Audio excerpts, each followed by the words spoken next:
Number one, be sure you read carefully. It says whole numbers. Whole numbers are 0, 1, 2, 3, 4, etc. Nice and positive, nice and round. So let's plug in a couple and see what happens. If I plug in 1, I get 7. If I plug in 2, I get 9.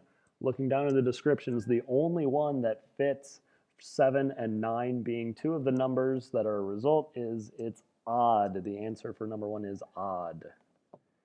Question number 2, it wants to know what lies between those two numbers. Plug that into your calculator and you would see that -3 is my answer since it lies in between 3.3 and 2.2 negative. Question number 3, f of x, be careful, watch your PEMDAS when you're plugging in. Plug in with parentheses is a great idea.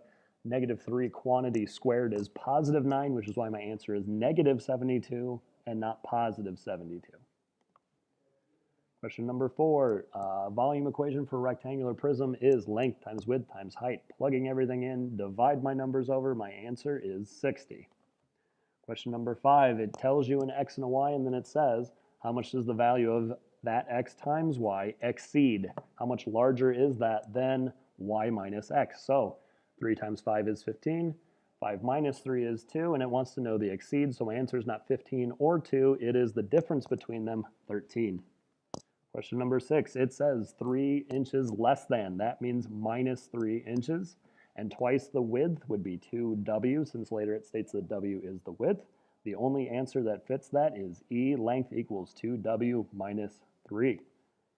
Question number 7, greatest common factor. Always start with the largest answer when looking at greatest common factor because we're looking for the biggest number. 42 is in 126 3 times, and 210 has 42 in it 5 times. That means that 42 is my answer. I don't need to look any further.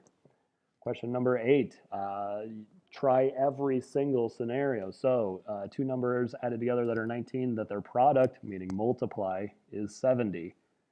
The only one that fits that bill is 5 and 14. Question number 9. 2 of my solutions are 3 and -7. Go to the answers. I can't answer this one without the answers. Plugging it into D, I can see that I get a 0 with 3 and a 0 with -7 when multiplied out equals 0. So D is my answer for 9.